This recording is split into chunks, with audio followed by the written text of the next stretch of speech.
Do you ever feel you're reading books randomly or just picking up a book because someone else has talked about it? I realized that I have moved away from the structure that I thought I had when I started this book channel.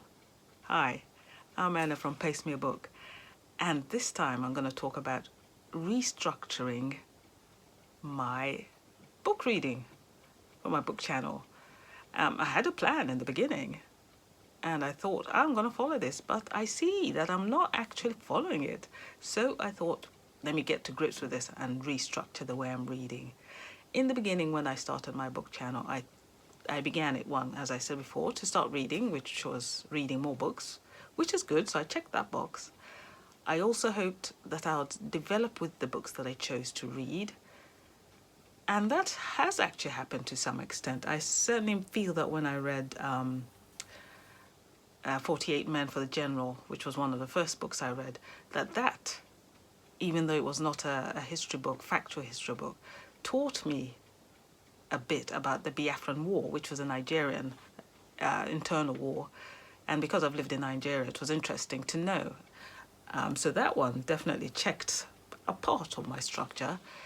And I also thought that I would like to read more autobiographies or biographies. I've been very bad at reading both autobiographies and biographies. But there again, then I think about it, I have checked that box. I did read, which one was it that I read? Oh, I've forgotten, but I'll come back to that one. I'll put it up there somewhere when it comes back. It's out of my mind at the moment. But I have read an autobiography. And so I've checked that book also. But what I haven't done is I certainly wanted to add in a bit more poetry. And there I've failed dismally. I like poetry and I used to read it, not constantly, not a whole book at all, but I opened it time and time again. And I think this is partly because my dad used to have poetry books back in the days on his bookshelf.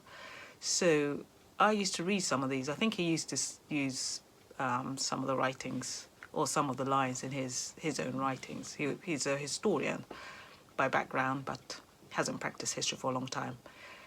But yes, he had history books, poetry books on his bookshelf. So that got me to poetry. And I do actually have a poetry book here. This one's quite a nice short poetry book. I'll just get it.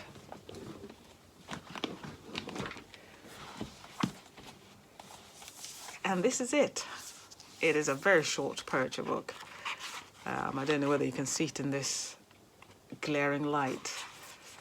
But it's in Swedish, so it can also help me develop my language. So I develop myself.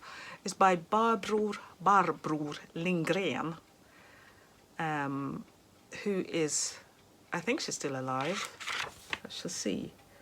Born in 1937. Well, from this book, she was still alive anyway when I bought this book. She is also an author. She wrote poetry, and she also wrote a lot of children's books. And it's interesting to read the poetry, some of the poems in this book, or the verses, because it shows a lot of, or you get a feeling that her childhood was a fun childhood. It wasn't so much the hardships that I read from Moore Martinson's books, albeit it could be that she also had hardships from those times, but perhaps she hasn't written them in this book.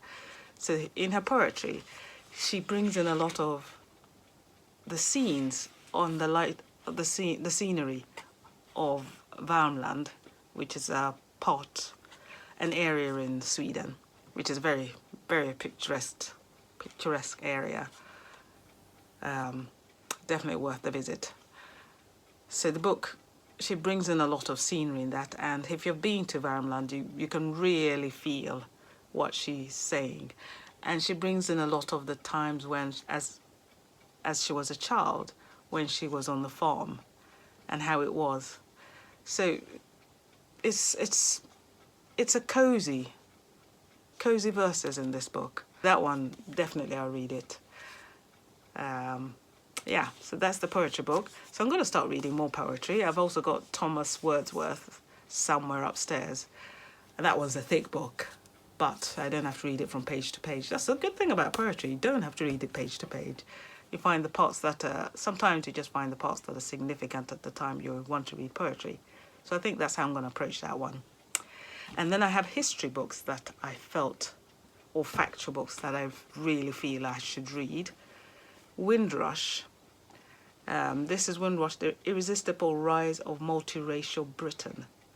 This was written by Mike Phillips and Trevor Phillips. Trevor Phillips, if I remember, used to be a news anchor on the news in England.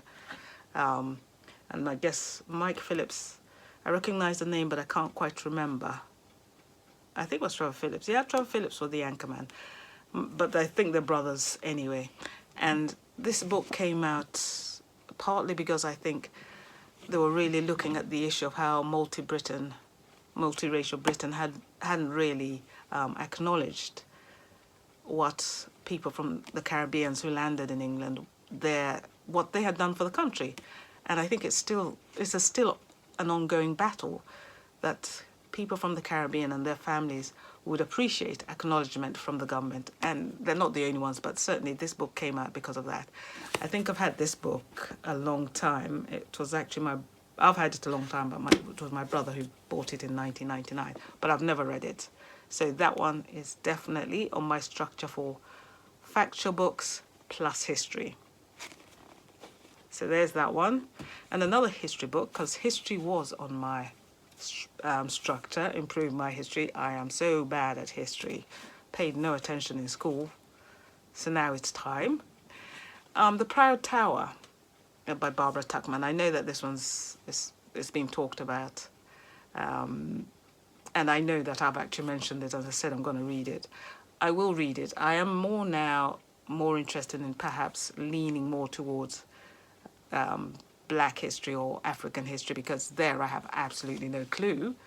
Whereas when it comes to Western history, I do have some idea. I've forgotten a lot about it. But I will put this one on my list just to combine the two, because African and the rest of the world, there is some kind of connection. There is a connection which can't be denied.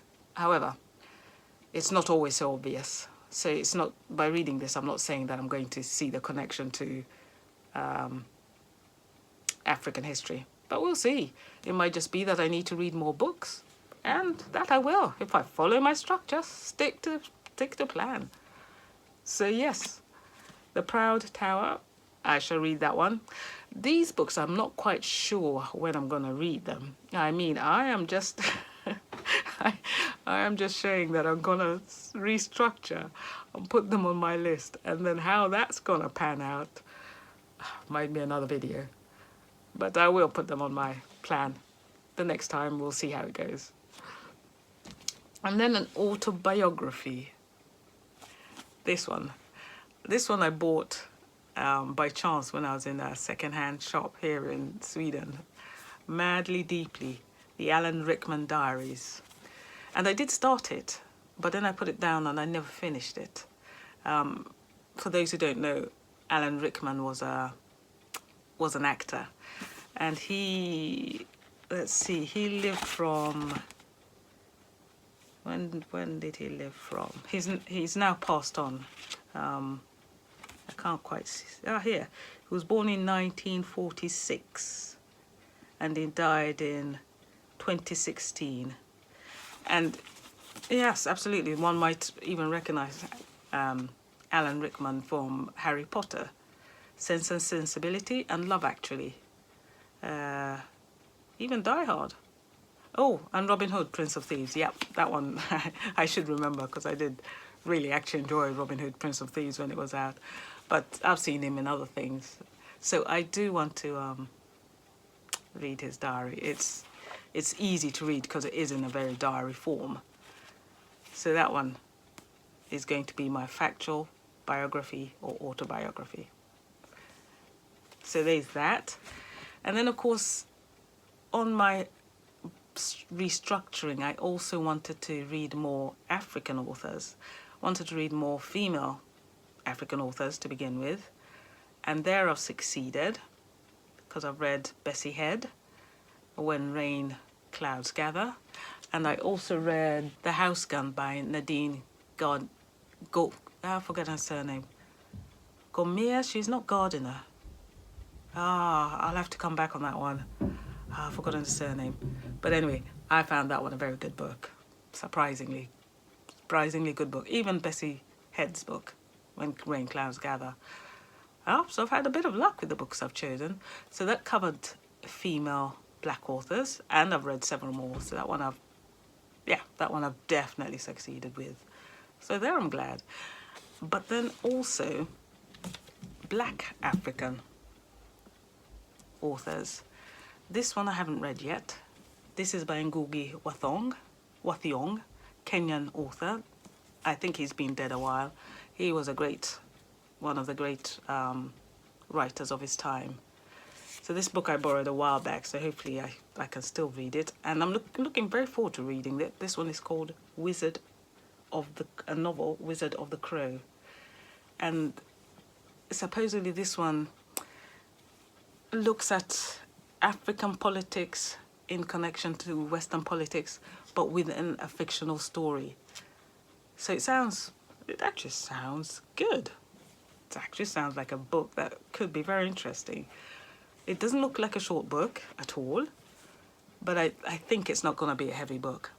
Sometimes when you read stories by black authors of a while back, black African authors, the message can be a bit heavy unless you're out for that message. But I don't think this one's one of them. So I've got that one.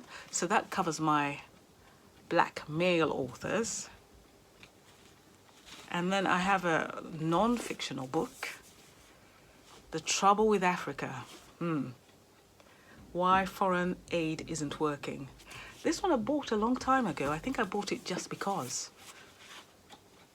This was, let's see if I even put a date. So it's not quite your everyday sit down and read. But I'm sure it's not going to be one of these populist books being The Trouble with Africa. I think any which way, I'll give it a read, perhaps, but it can well be out of date, and you never know with the books like this. Now I'm a much more of a critical reader, so I'll read this one with a critical eye and see what I take from it. But it's sometimes they're worth reading, so I'll give it a go and read that one. Did I have any others that I wanted to read? There was, of course, fictional books are always there, and I think I've checked that box for sure. Science fiction, definitely checked that book. Still reading The Empire of Silence, Ursula Le Guin. Let's see. I might actually throw in children's book. I don't really read children's books anymore, but sometimes I feel it's worth it. I started listening to When the Dark is Rising. I forget the author's name, but it's a series that I read a long time ago when I was a child and loved it. So completely loved that book. So I was off to the library every single time I knew the latest book came out. So I figured, let me listen to it and see what I think. And I'm enjoying it. I mean, the only thing I perhaps feel is that the girl is a bit... She's not quite Pippi Longstocking, let's say, who was much more daring. But she has her good points, and she does do her bit. But I think the author could have made her a bit more of a stronger character. But anyway, yep. So I think that is it. I think I've covered most of the books that I think I'm going to read. So I think poetry, non-fictional history, both African and other countries. African writers, both male and female. Oh, I forgot to add, I do definitely want to read books by authors from other countries, because that's something I really do not do so often at all. That one, which is already on my TBR, We're All Birds of Uganda by Haifas Zayan. So that one I am definitely going to read. That's my check for authors from other countries. What else was I going to read? Science fiction, as I said, and poetry. I think that's mostly it. I do need to absolutely actively pick LHTBQ books because I don't think I've ever knowingly read one. So this is it for today. I am restructuring my TBRs so that they reflect how I want my book channel to be, how I want me to be through my books. And hopefully I become a better person by developing through my reading. Thank you for watching to the end. Like and comment. Until next time. Bye-bye.